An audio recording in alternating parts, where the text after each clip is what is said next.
Bueno, vamos a continuar con la explicación y desarrollo de la tercera parte del trabajo, llamada Ontología posthumanista y Cyborg Queer, una fundamentación para las prácticas de libertad.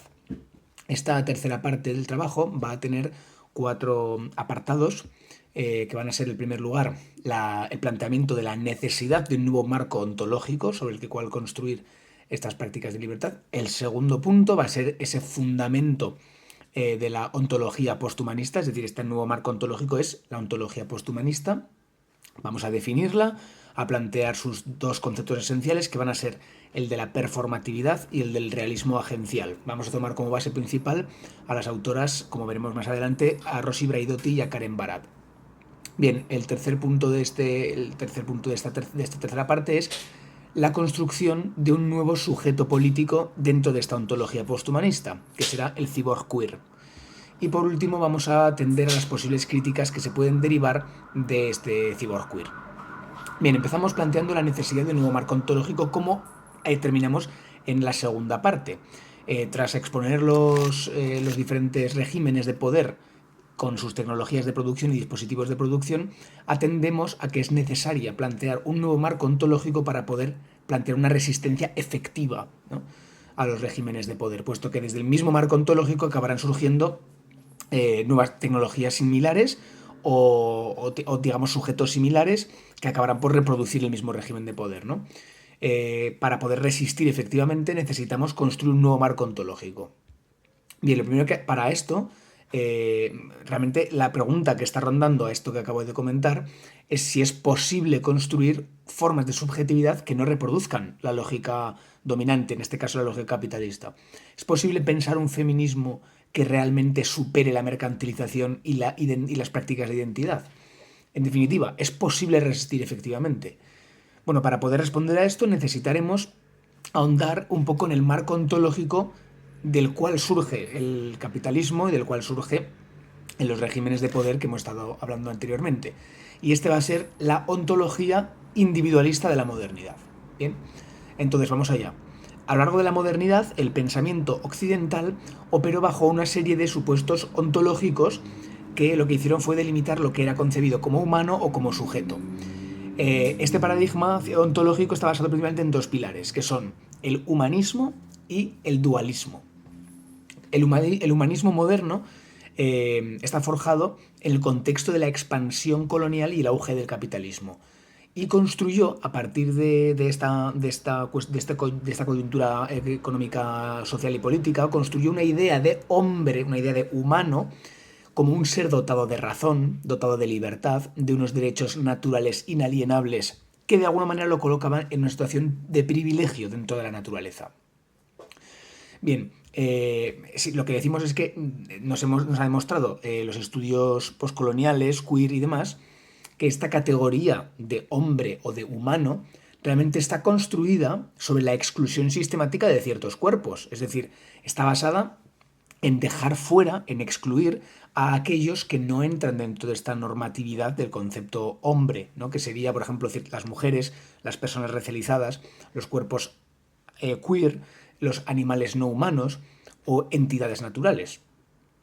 Sylvia Wynter, por ejemplo, muestra que esta noción de humanidad sirvió como un mecanismo de regulación y de jerarquización, otorgando la plena condición de sujeto solo a ciertos individuos, mientras que relegaba a los otros a la periferia de lo humano, ¿no?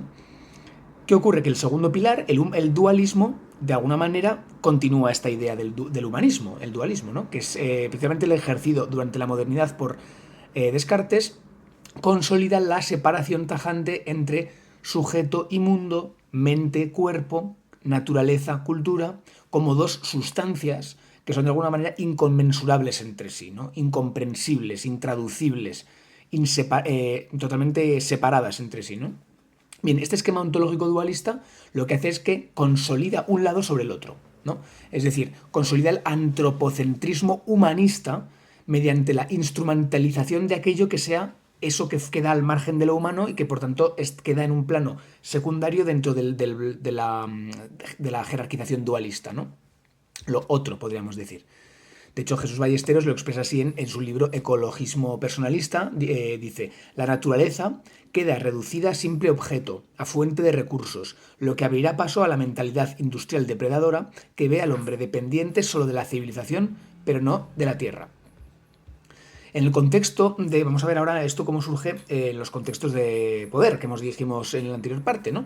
En el régimen de poder soberano, la categoría de lo humano sirvió para justificar la exclusión y la violencia sistemática sobre aquellos considerados menos humanos, como por ejemplo los locos, los homosexuales, los enfermos, los racializados. Esto se ve muy claramente en la obra Historia de la locura de Foucault.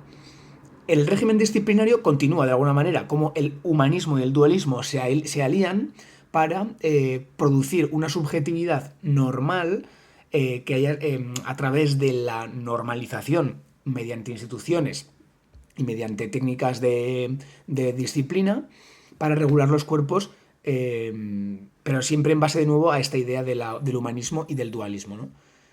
¿Qué ocurre? Que en estos contextos, bueno, pues aparece, por ejemplo, luchas, ¿no? Movimientos de lucha contra la homogenización del concepto humano de esta forma. Por ejemplo, el feminismo fue una de estas luchas, ¿no? Cuestionan el carácter universal de este sujeto humanista, ¿no? O por ejemplo, la ontología spinosiana realmente es un cuestionamiento también al dualismo cartesiano, ¿no? Bueno, en el contexto del capitalismo contemporáneo, vemos que no han desaparecido en absoluto estos mecanismos, sino que de hecho se han reforzado, se han reconfigurado en torno al régimen de poder farmacopornográfico que dijimos en la segunda parte, ¿no? Donde la subjetividad sabemos que se produce, se gestiona, se modifica, se explota, se naturaliza finalmente también a través de estos dispositivos biomédicos, farmacológicos y de representación mediática, ¿no? Entonces, en este régimen farmacopornográfico se mantiene el dualismo y el humanismo, solo que a través de otras tecnologías de producción, ¿no? La crítica que pretendemos hacer desde este trabajo hacia el humanismo y hacia el dualismo pues va a resultar totalmente insignificante si no la hacemos desde un nuevo marco ontológico que valore en otros lugares y que ponga en otros lugares, que empiece sus cimientos ontológicos desde otros lugares que no sean el humanismo y el dualismo.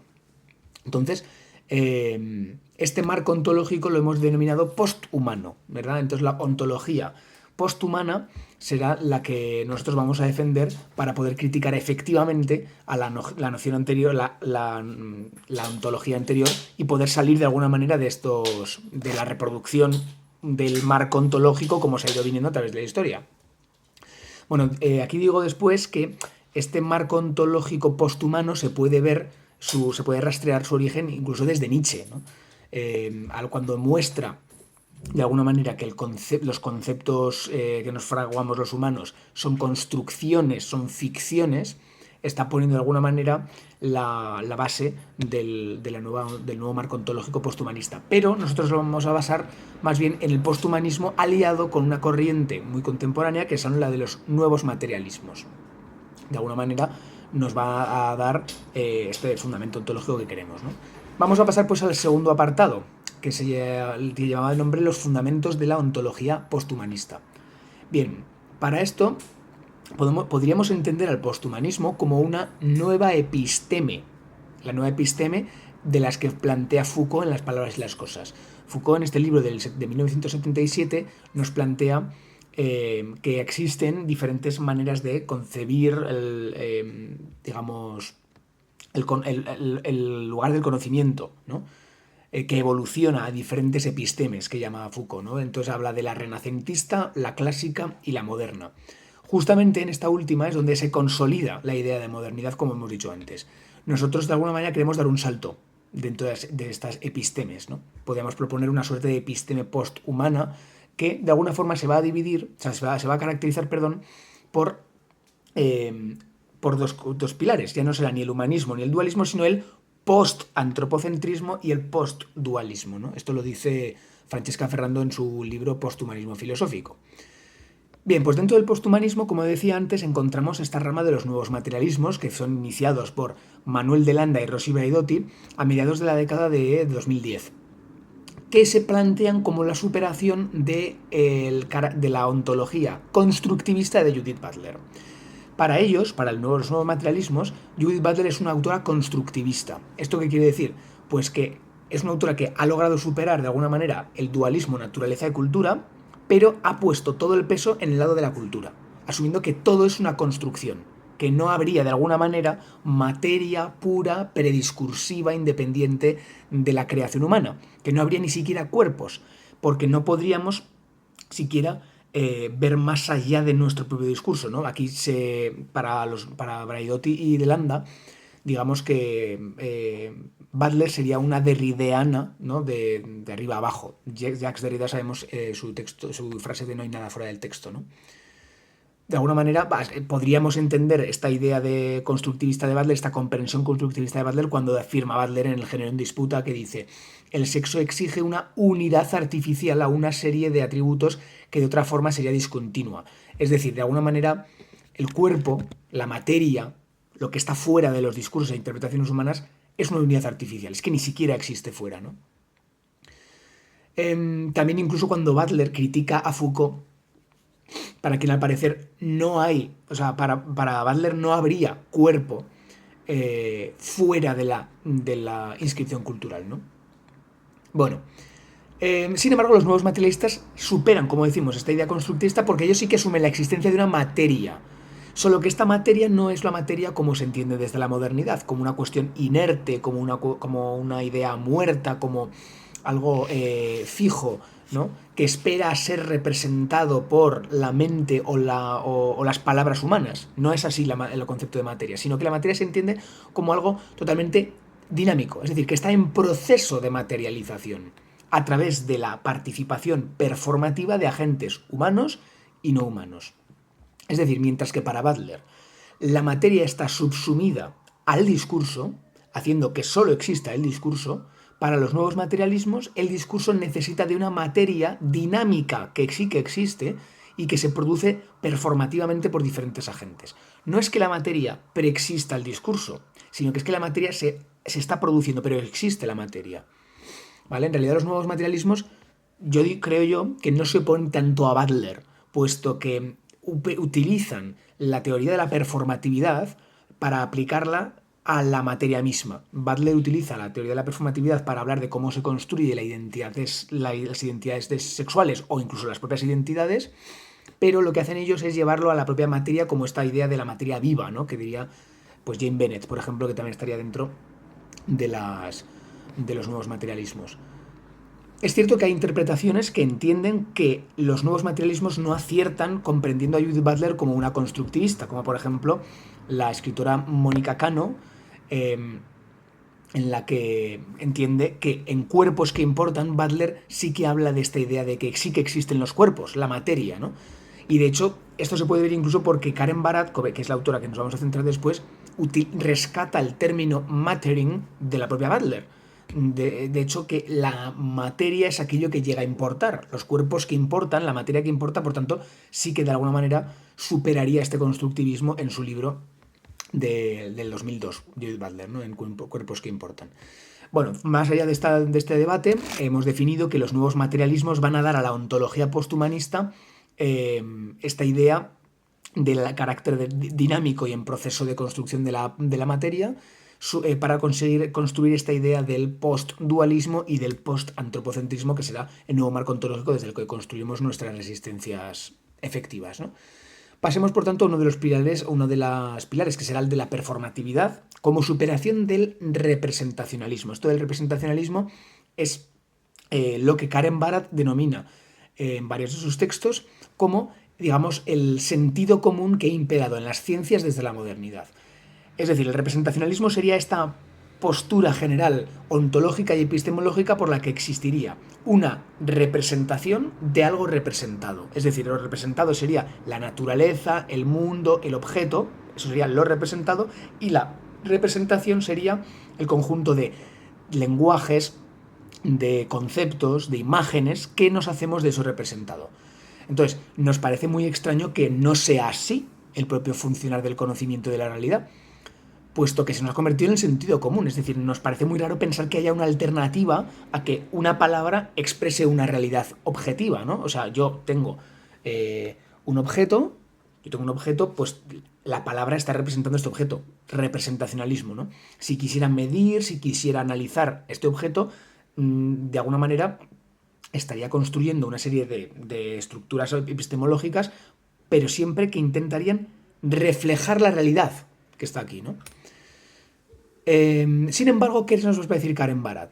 Bueno, pues que es que este concepto, o sea, esta idea ontológica del representacionalismo es que encuentra problemas irresolubles desde sus propios postulados, puesto que es que desde ellos mismos se asume que lo que conoceríamos los humanos serían solamente las representaciones, es decir, las palabras y no las cosas como tal, puesto que las cosas siempre se nos presentan a través de representaciones y no podemos conocer las cosas en sí mismas, entonces lo que estaríamos conociendo es la representación y no lo representado. Por tanto, es desde este propio postulado por lo que se plantea el debate, digamos, tradicional desde la modernidad, Descartes, Berkeley y Kant, de cómo solucionar, digamos, el hueco, ¿no? La distancia entre la representación y lo representado, entre el fenómeno y el noumeno, entre la res cogitans y la res extensa. O sea, el problema de la mente y cuerpo, el problema de las palabras y las cosas, ¿no?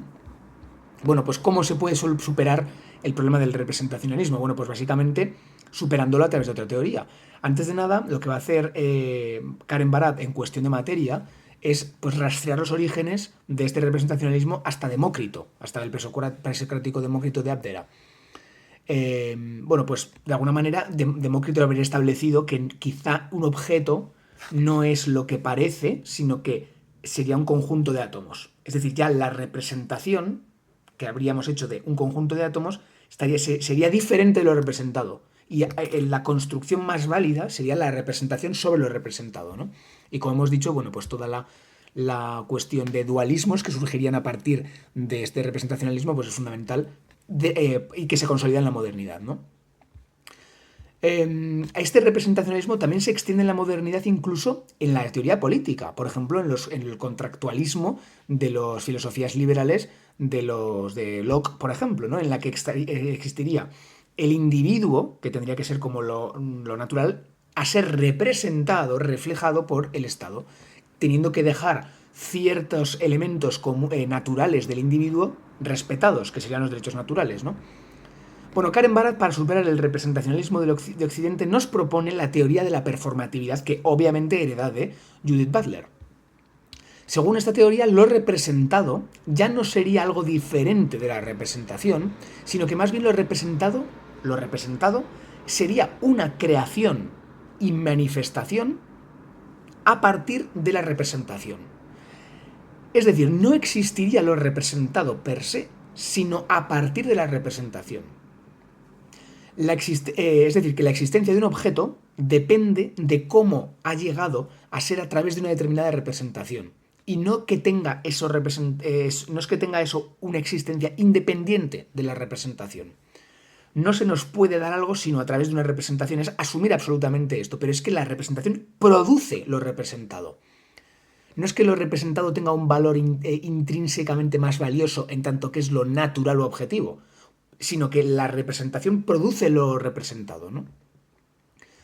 En términos de Barad, de alguna manera, la materia, eso objetivo, eso natural que vendría a ser representado, es un proceso de materiación performativa. Es decir, los objetos, llegan a existir a través de las representaciones que nos hacemos de los mismos. Por tanto, su materia existe necesariamente como efecto performativo de agentes humanos, no humanos, en continua relación, que la producen como materia.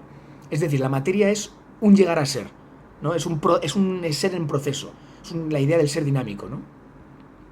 Bueno, la performatividad, como vemos, es una postura alternativa al representacionalismo que lo que hace es, como digo, poner en duda la existencia de entidades ontológicamente preexistentes y separadas entre sí, preexistentes a las representaciones y separadas entre sí.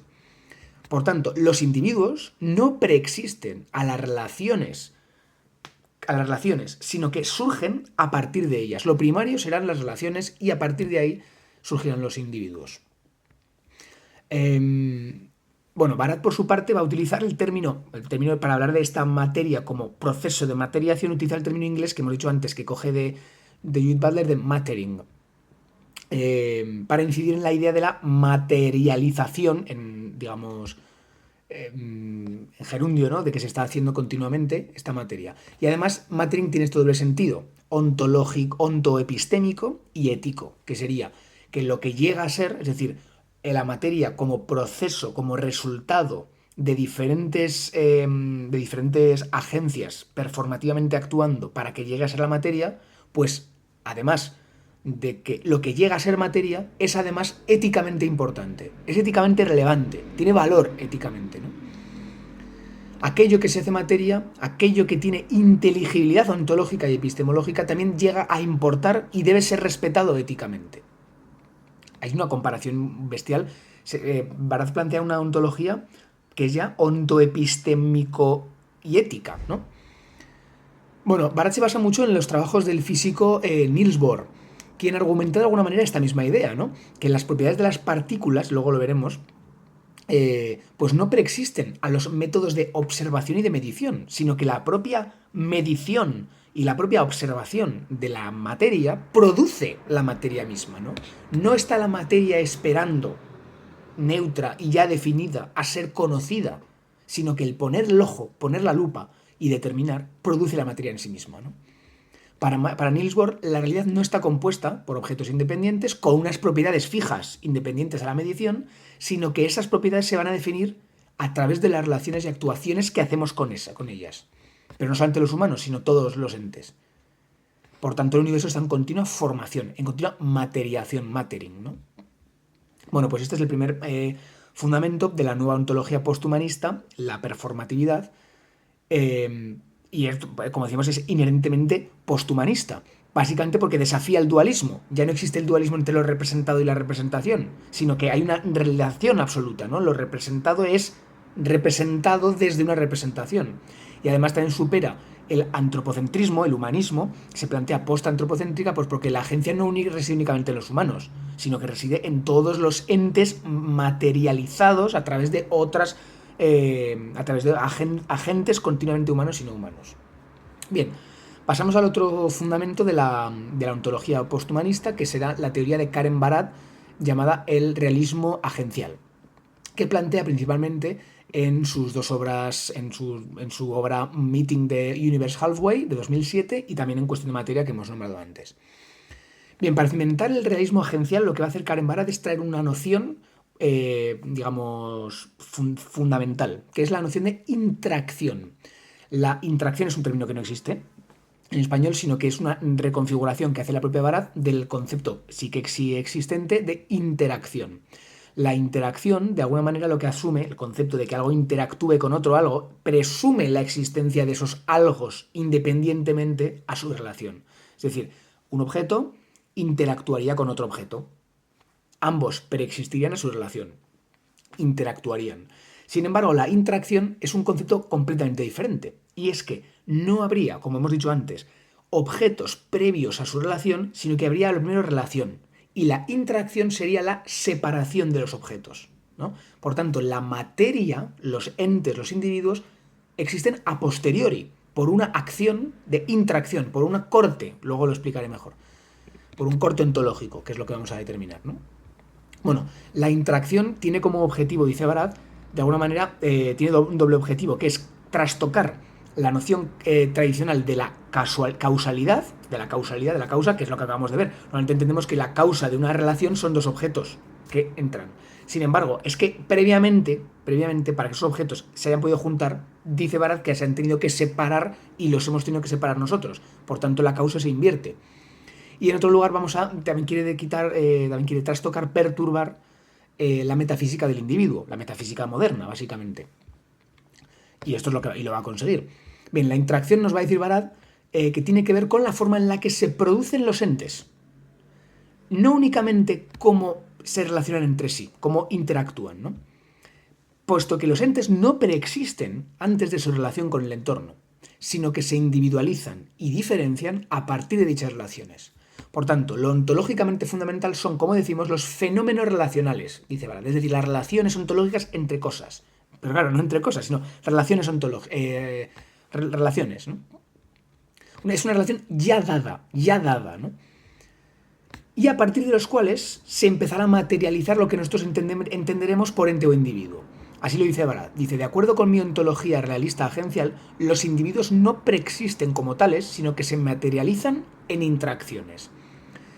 Entonces, las interacciones son, por tanto, los cortes ontológicos que se hacen en una relación agencial.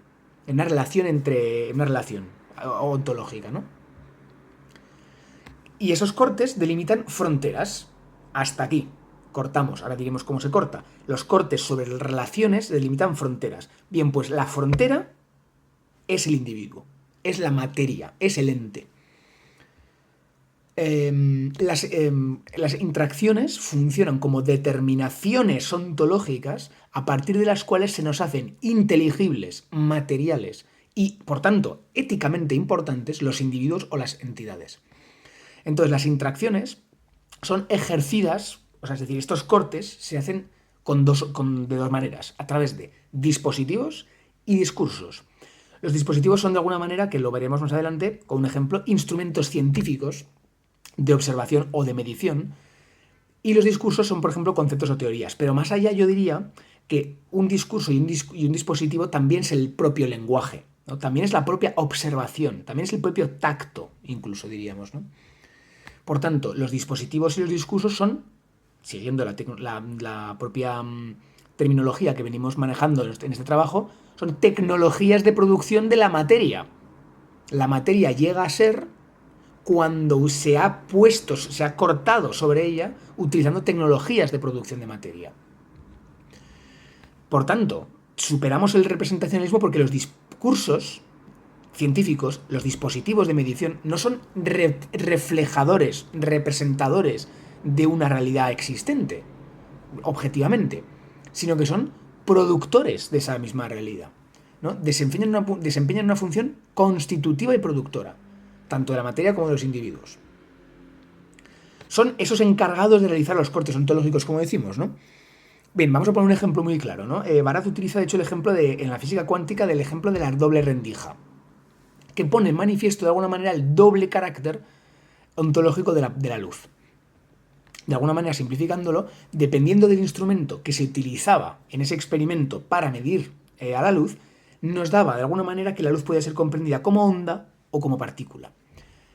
Entonces, según el realismo agencial, la luz como onda o como partícula no es que exista previamente al objeto. No es que realmente sea una de las dos, solo que uno de los dos está fallando. No, es que la luz, como fenómeno relacional agencial previo antes de la aplicación del instrumento, no es nada. No es ni ente, o sea, no es ni partícula ni onda, sino que a través de un dispositivo se produce como partícula, o a través de otro dispositivo se produce como onda, ¿no? O sea, el corte ontológico que produce la luz como materia es el instrumento, ¿bien? Pero no preexiste a la aplicación del instrumento sobre la luz, ¿no? Así lo dice la propia Barat, dice, el referente objetivo, la luz, no es una entidad abstracta, existente independientemente, sino más bien el fenómeno de la luz interactuando con el aparato. El primer dispositivo da determinado sentido a la noción de onda, mientras que el segundo provee determinado sentido a la noción de partícula. Las nociones de onda y partícula no refieren a características inherentes de un objeto que preceda en su interacción, sino que es justamente lo que depende del dispositivo, ¿no? De hecho, aquí lo decimos también. Onda y partícula tampoco preexisten a la luz, ¿no? Sino que únicamente como resultado de la aplicación de diferentes dispositivos de medición sobre el fenómeno agencial, la luz, pues da lugar a estas entidades, luz como partícula, luz como onda. Bueno, y así de hecho continúa con este ejemplo, pero dice, cada dispositivo efectúa distintos cortes, esto es, dibuja distinciones disímiles que diferencian los objetos medidos de los instrumentos de medición. Bueno, de alguna manera entendemos, como hemos dicho antes, ¿no? En la segunda parte del trabajo decíamos algo similar. Las tecnologías de producción producen a los hombres, producen a las mujeres, producen a los homosexuales, ¿no? O sea, las tecnologías de la muerte, los que tienen los propietarios de las tecnologías de la muerte producen a los hombres, pero es que los hombres no preexisten a las tecnologías de la muerte, o los homosexuales no preexisten a la prohibición de la homosexualidad, ¿no? Entendemos esto que desde la modernidad se establece como criterio normativo de las identidades sexuales las prácticas normales o las prácticas perversas. El criterio para determinar qué prácticas son normales o perversas son aquellas que tienen como punto final la reproducción de la especie. Entonces, esto ya es un discurso que estaría de alguna manera produciendo a los entes homosexual, heterosexual. Pero antes del discurso moderno colonial, que tiene como criterio establecer la reproducción sexual como criterio de distinción, no existían los homosexuales ni los heterosexuales. No existían los homosexuales ni heterosexuales, sino prácticas, ¿no? Pero no identidades. Lo mismo pasa aquí, ¿no? Bien. Vale. Esto ocurre también, según Barth, con la luz, como hemos dicho, al igual que como ocurre con los hombres, ¿no? Bueno, otro de los pilares fundamentales del realismo agencial, además del concepto de intracción, es la crítica a las categorías ontoepistémicas del representacionalismo, de la ciencia representacionalista. Es decir, estas categorías, para ella, para Barad, son estancas, son fijas, son binarias, son jerárquicas, ¿no? Por ejemplo, cuando hablamos cuando las categorías que utiliza la física, ¿no? Pues de alguna manera. La ciencia moderna y representacionalista, pero también la medicina, ¿eh? También loco, enfermo, hombre, mujer. La ciencia moderna y representacionalista ha sido la propietaria hegemónica, muy importante esto, de los discursos y de los dispositivos. Por tanto, si ellos son los que tienen, en la modernidad, son los que tienen el acceso privilegiado a los dispositivos y a los discursos, ¿qué pasará? Pues que harán interacciones según lo que para ellos les convenga. Es decir, producirán individuos que reproduzcan la hegemonía, que reproduzcan el sistema que les dé a ellos hegemonía. O sea, las identidades que surjan de la aplicación de interacciones en los regímenes de poder soberano y disciplinario y farmacopornográfico van a ser identidades que reproduzcan esos regímenes de poder, ¿no? ¿Qué ocurre? Y esto es clave. ¿Cómo critica Barth, por tanto, las categorías de la ciencia? Diciendo que al estudiar muy potentemente, al estudiar muy en profundidad, digamos, los fenómenos de la física cuántica, como por ejemplo la superposición de estados, el fenómeno del observador, el principio de incertidumbre de Heisenberg o el entrelazamiento cuántico, pues Barth se da cuenta de que la naturaleza no cumple ella misma la organización de las categorías, sino que la categoría adapta a la naturaleza a la categoría. Si estudiamos bien los fenómenos cuánticos, nos damos cuenta que es que la naturaleza es esencialmente queer, viene a decir Barad, ¿no? Que es que rompe continuamente con esas categorías. Los fenómenos de la naturaleza, y ella, por ejemplo, pone el ejemplo del rayo, ¿no? Pervierten las jerarquías tradicionales que definen la ontología y la epistemología desde la modernidad. Y la causalidad pervierte, digamos, las categorías. Las hace obsoletas y, por tanto, marca la necesidad de establecer un nuevo marco ontológico que sea más afín a este carácter queer de la naturaleza, que es el posthumanista. Pero cuidado con esto que viene a continuación, que es muy importante. Yo quiero decir, no es que Barad, a través de los fenómenos físicos cuánticos, esté diciendo que ella tenga un acceso privilegiado a la naturaleza en sí misma. No es que ella conozca más la naturaleza en sí misma y vea cómo tal cual es, sino que lo que pasa en la física cuántica es que revela que los fenómenos, que los individuos y la materia, que es que se pueden observar desde interacciones que trascienden las identidades fijas. Es decir, que hay otras maneras de entender a los objetos. Que las categorías binarias que se plantean como naturales no son así, puesto que si las observamos desde otro lugar, se pueden producir entes de otra manera. Entonces, es como si dijéramos esto. Nos hemos creído toda la vida que la luz es onda. Pero hemos descubierto un dispositivo que nos dice que la luz es partícula también. Entonces, ¿qué significa? ¿Que la luz es onda o que la luz es partícula? No, es que nos hemos inventado lo que es la luz. Eso es lo que significa. Y por tanto hay que desnaturalizar que nos hemos creído la idea de que la luz es onda. Hay que desnaturalizarlo. Y eso es lo que de alguna manera demuestra con el concepto de que la naturaleza es queer. Así lo dice la propia autora. Dice: la naturaleza es perversa en su núcleo. La naturaleza es antinatural. Lo que está en juego al desnaturalizar la naturaleza no es insignificante. Mostrar lo queer de la naturaleza, su transcorporeización, exponiendo la cara monstruosa de la naturaleza misma en su deshacer de la naturalidad, envuelve un potencial político nada despreciable. ¿no? Es que es esto, mostrar el carácter queer de la naturaleza, que se pueden utilizar interacciones, que se pueden hacer interacciones alternativas, que se pueden desnaturalizar los entes que han surgido por interacciones históricamente como si fueran los entes naturales, tienen importancias muy potentes, ¿no? Para políticamente, ¿no?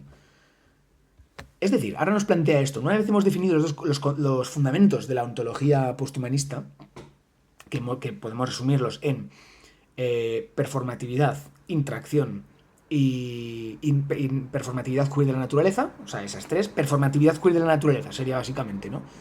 Nos podemos preguntar, oye, ¿podríamos realizar interacciones subversivas que materialicen entes más fieles al carácter queer de la naturaleza?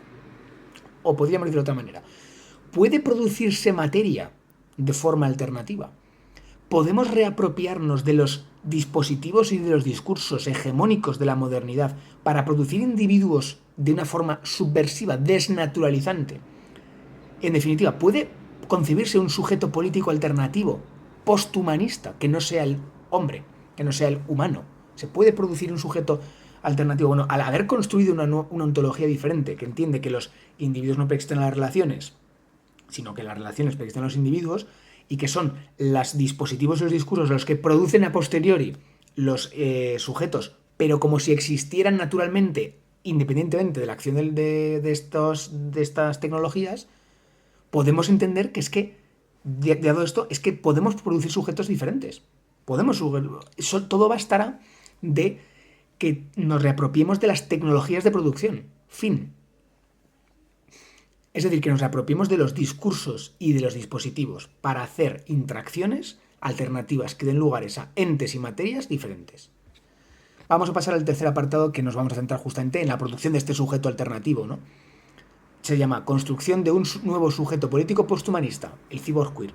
Bien, siguiendo a Paul Preciado y a Rosy Braidotti, queremos dejar atrás, y toda esta idea después de haber postulado esta ontología posthumanista, queremos dejar atrás el concepto de sujeto político, puesto que entendemos que el sujeto político está muy relacionado con la tradición moderna, individual, masculina, occidental y colonial.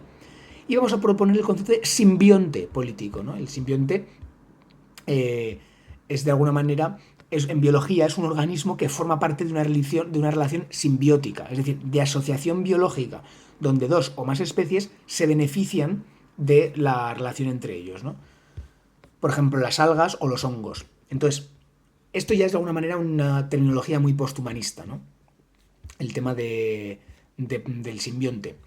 Y esto lo propone la propia Preciado en Disforia Mundi. Bueno, entonces, este individuo, este simbionte político que queremos producir a partir de esta nueva ontología posthumanista, es un individuo diferente. ¿Cómo? Lo vamos a entender como un cuerpo vivo que está atravesado por la tecnología.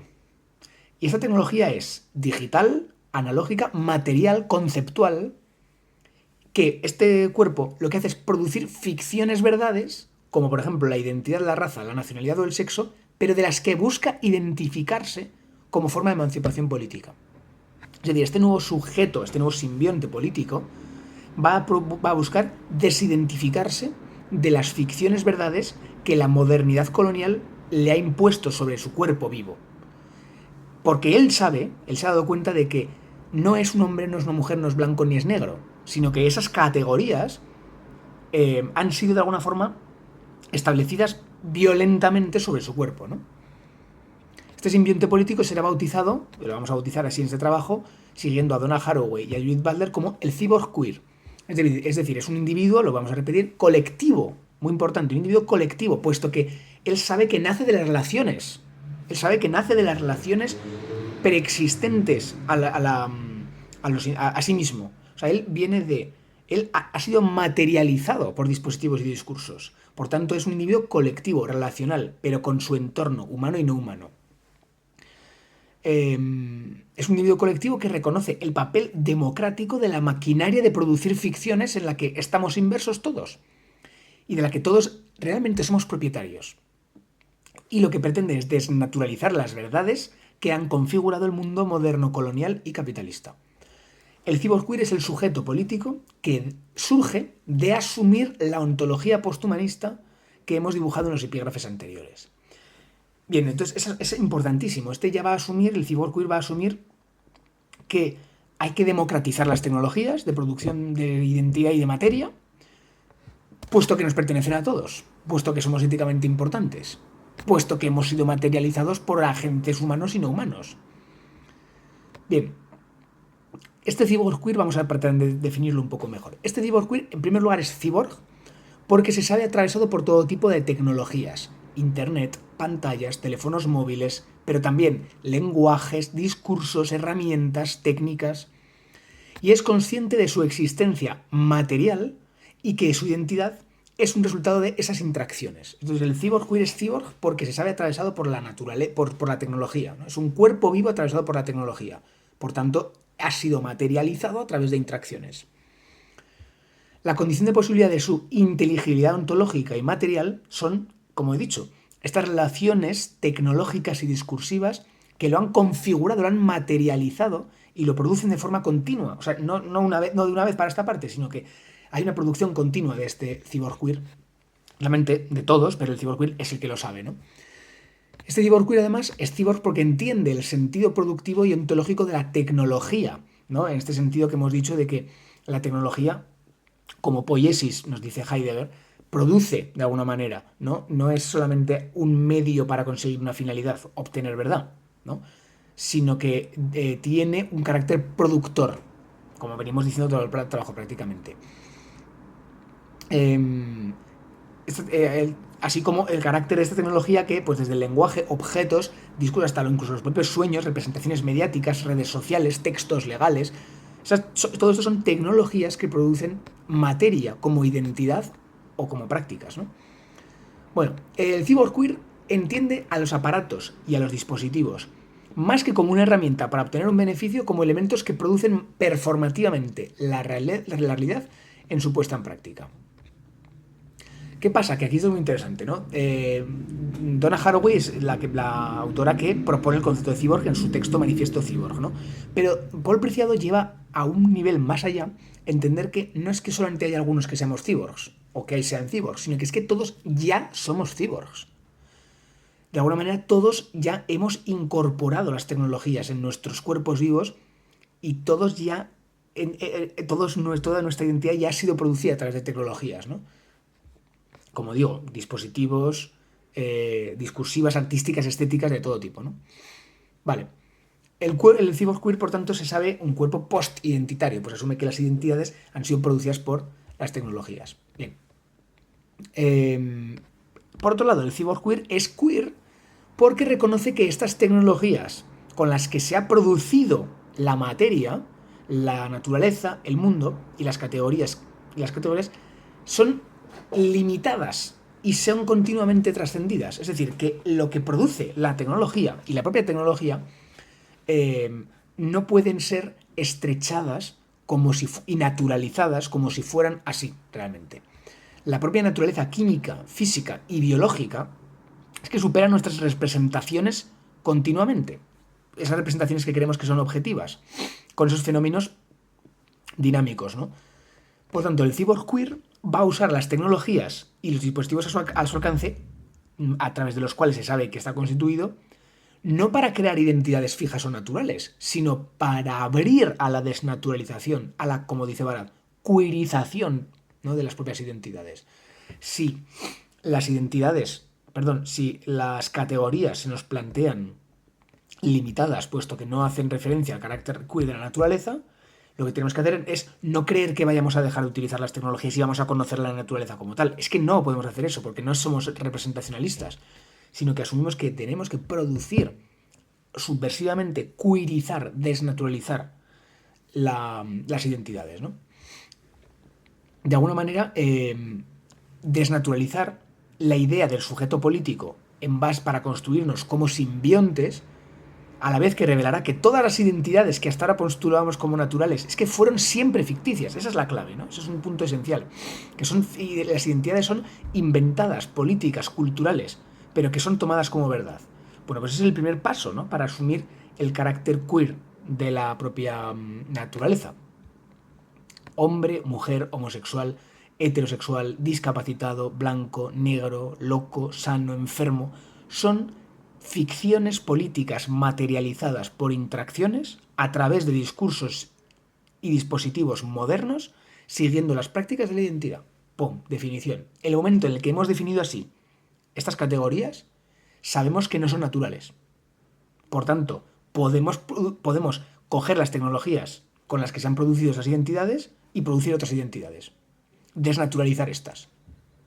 De este modo, las nuevas ficciones que construya el cyborg queer se harán, primero, colectivamente, puesto que el sujeto cyborg queer es un sujeto esencialmente, es un simbionte colectivo, y esto es muy importante, se sabrán ficticias. Las ficciones se sabrán que son ficciones, que son invenciones, que son políticas, que no son naturales. Y por tanto, no se podrán construir como excluyentes, ni como violentas, puesto que parte de la idea de que todas las vidas, todos los cuerpos, toda la materia, en tanto que ha sido resultado de materialización, es éticamente importante, ¿no?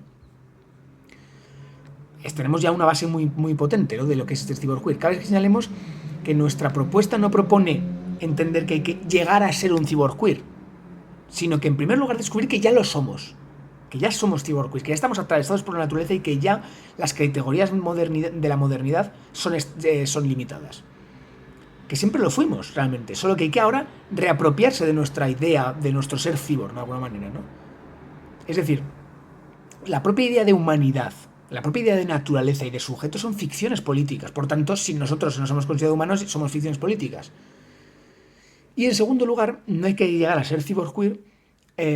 No hay que entender que este sujeto vaya a surgir por la, digamos, como una espontánea, sino que el cyborg queer ya es cyborg queer asumiendo las prácticas de libertad. El momento en el que ejerza prácticas de libertad performativamente, ¿vale?, que performe prácticas de libertad, digamos que se descubrirá que es cyborg queer. En primer lugar, una primera práctica de libertad es esta idea de la desnaturalización, ¿no? No es que tengamos una identidad cyborg queer que hay que descubrir, no es eso, una identidad verdadera cyborg queer, que hay que, una vez que hagamos esto, seremos cyborg queer. No, es que ya somos cyborg queer, bien, y esto que estoy haciendo yo ahora mismo ya es una práctica de libertad, que es la de la desidentificación, que es la de la revelación de la desnaturalización, ¿no? El cyborg queer va a recordar, y esto ya es una práctica de libertad, recordar lo que la humanidad ha olvidado, que es que todos son ficciones, ¿no? Entonces, ejerce prácticas de libertad desidentificándose de las categorías naturales y excluyentes para así inventar vidas más vivibles. Bien. El cyborg queer pretende desnaturalizar la naturaleza, como decimos, pues revela que los discursos que pretenden definir la naturaleza con categorías fijas realmente la están produciendo bajo una normatividad que pretenden ocultar continuamente. Y esto es lo que la falacia naturalista lleva ocurriendo en la ciencia, como demostró Hume en el siglo XVIII. Y, por ejemplo, véase el texto de Contra la naturaleza de Lorraine Daston, que es fundamental para entender cómo funciona la falacia naturalista en todos los discursos científicos, ¿no? En todos los discursos que pretenden entender que existe un orden en la naturaleza que plantea un deber ser al orden cultural. Así son las cosas, así deben ser. Como el cyborg queer ha asumido que la naturaleza es cyborg y que es queer, básicamente la propia naturaleza, pues la naturaleza no es externa, originaria, objetiva, sino que es también el resultado de materiaciones, de interacciones que materializan la propia materia. De alguna manera, sin existir previamente a esas relaciones, ¿no?, a esas producciones. Lo que pasa es verdad que la naturaleza ha sido un terreno estratégico donde se libraba la batalla semiológica por excelencia, puesto que quien lograba definir la naturaleza, quien lograra descifrar la naturaleza, de alguna manera estaría logrando dominar el mundo, de alguna manera. El que domine, el que descifre la naturaleza, ordenará los cuerpos vivos en torno a esa supuesta orden natural y dirá que así son las cosas y podrá establecer un orden de dominación, legitimado en cómo son las cosas. Lo que va a decir el cyborg queer es que las cosas no son de ninguna manera, que el discurso científico es un discurso productivo, es un discurso que inventa la naturaleza como si existiera naturalmente antes de su discurso. Bien, pero al desvelar el carácter ficticio, el carácter dinámico de la propia materia, la materia no existe con un orden natural previamente, sino que son los humanos los que creen haber encontrado un orden cuando es un orden con el que ellos venían previamente a encontrarlo, básicamente, ¿no? Por tanto, esa matriz hegemónica que se aplica sobre la naturaleza está de alguna manera ya definiendo la naturaleza, creyendo el propio discurso científico que la está representando. Esta es la crítica que hace, que es de la performatividad con respecto al representacionalismo, ¿no? Bueno, entonces el cyborg queer surge como el simbionte político que revela la desnaturalización radical y tecnológica del mundo que tiene como condición de posibilidad la desnaturalización radical y tecnológica del mundo, ¿vale? Bueno, vamos a terminar la parte con las posibles críticas que se le pueden hacer a este concepto de cyborg queer que venimos haciendo y cómo podemos superarlo, ¿no? Bueno, es cierto que el simbionte político que estamos proponiendo podría haberse sometido a ciertas críticas, como decimos. En primer lugar, la autora Vandana Shiva se mostró ya crítica con el concepto de cyborg que planteó Haraway con la hibridación a la que supuestamente se ve sometido el cyborg. ¿Por qué? Porque este cyborg puede de alguna manera reproducir una fórmula ciertamente especista y burguesa, donde el núcleo de relación, el núcleo de hibridación, pues siga siendo el humano que se dispone a utilizar la naturaleza y los animales como, digamos, método de conexión, ¿no? Y además este humano tendría que ser aquel que tiene tiempo libre, que tiene dinero, que no está oprimido, y ese es el que se puede hacer. Es decir, la crítica de Vandana Shiva es que no vale que creer en el cyborg si el cyborg es otra vez el hombre blanco heterosexual que tiene de nuevo reservado las tecnologías a sí mismo. Es decir, que si eres el propietario de las tecnologías y ese es el cyborg, entonces no hemos cambiado nada. Su ataque, el ataque de Vandana Shiva, podría aplicarse también a nuestro simbionte político, totalmente cierto. Pues podría existir el riesgo de que la hibridación tecnológica y desnaturalizada con otras especies no fuera neutral, sino que de alguna manera nosotros nos aprovecháramos, ¿no? Que el cyborg queer se aprovechara de los animales o de las plantas, y que además fuera el cyborg queer un privilegiado económico dentro del capitalismo. De hecho, nosotros somos muy conscientes de este posible riesgo. Francesca Ferrando nos lo dice así también en el posthumanismo filosófico. Dice, se encontraría, aquí no habla del cyborg queer, pero lo diría yo, ¿no? El cyborg queer se encontraría ligado a poderes políticos y económicos, lo cual dejaría el paradigma capitalista patriarcal intacto al beneficiar a intereses y empresas concretas. Es decir, si es Elon Musk el primer cyborg queer, entonces no estamos cambiando nada. Para evitar que el cyborg queer fuera un legitimador de las estructuras de dominación, habría que hacer posible, y esto es fundamental, una democratización de las tecnologías de producción. Es decir, que todos los entes pudieran realizar prácticas de libertad y concebirse como cyborg queer, evitando que se reservara para unos pocos privilegiados. Habrá que matizar en la parte 4 que es esencial esta democratización de las tecnologías de producción de materia, ¿no? Es fundamental para nuestro objetivo que el cyborg queer no se construya por prácticas de identidad. Eso es fundamental. Y no caiga en el individualismo neoliberal, en la que quedándose como de alguna manera como una superficialidad estética. No es que yo ahora me pinto, me pongo esto, descubro que mi identidad, yo no soy ni hombre ni mujer, descubro que mi identidad es una construcción cultural, pero ahora bien, me sigo comprando maquillaje en tal tienda, me sigo identificando como cyborg queer, sigo subiendo a mis redes sociales que soy un cyborg queer, por tanto estoy de nuevo legitimando que una empresa haga ropa para los cyborg queers, que siga acumulando y que siga, reproduciendo la lógica del consumo y la lógica de las prácticas de la identidad, siga continuando con el realismo capitalista y por tanto no siendo una resistencia efectiva. Por tanto, el cyborg queer tiene que dejar de lado las prácticas de la identidad. Y las prácticas del consumo, por supuesto. Bien, entonces, en su lugar no se va a construir a través de las prácticas de identidad ni de consumo, sino de lo que vamos a denominar las prácticas de libertad. Eso lo denominaremos en la cuarta parte. Las prácticas de libertad serán muy variadas, pero básicamente tiene que ver con la resistencia, ¿no? Es con la resistencia interna, con la subversión, con la parotización, con la ridiculización, con la subversión, con el hackeo, por ejemplo, ¿no? Es decir, es la utilización de tecnologías en sentido contrario, diferente, con un horizonte de emancipación claro, que es la desnaturalización, para de alguna manera así exponer vidas, pues las vidas válidas, ¿no? Bueno, Braidotti por su parte nos señala que tenemos que tener precaución, y esta es la otra crítica al cyborg-queer, con la desnaturalización total, puesto que la desnaturalización total mediante un uso subversivo de la tecnología puede llegar a obviar que haya muchas personas marginadas que no tengan acceso a los avances tecnológicos y a poder usar las tecnologías de manera subversiva. Es decir, si yo estoy diciendo que únicamente a través de utilizar los teléfonos móviles y las redes sociales de una manera subversiva o utilizar aparatos que comprendan la biología o la materia, no a través del criterio de la reproducción sexual, sino a través de otro criterio, esta tecnología vale dinero.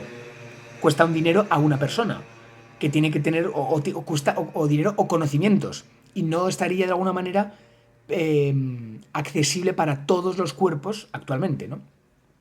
Es cierto que aquí tendríamos que volver al concepto de Spivak, que nombramos en la parte anterior, y quizás sí que tendríamos que asumir el concepto del esencialismo estratégico, puesto que no tendríamos que deconstruir las identidades oprimidas, es decir, la del negro, la de la mujer o la del trans, hasta que se hubieran logrado unas condiciones mínimas aceptables para esas personas que no podrían tener acceso a las tecnologías o a la democratización de los conocimientos, ¿no?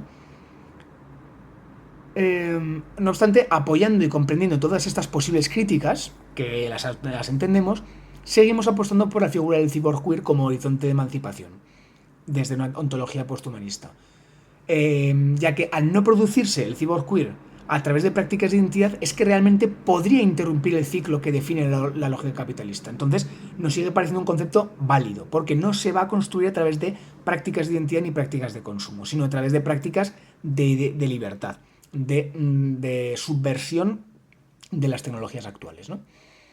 Este sujeto posthumano, como tal, no lograría, en teoría, y esto es nuestra intención, no lograría ser comercializado, marcado ni oprimido de la misma manera que lo son las identidades tradicionales, ya que la identidad quedaría pues, al margen del mercado, ¿no? Y de la taxonomía de la modernidad. Esto es fundamental.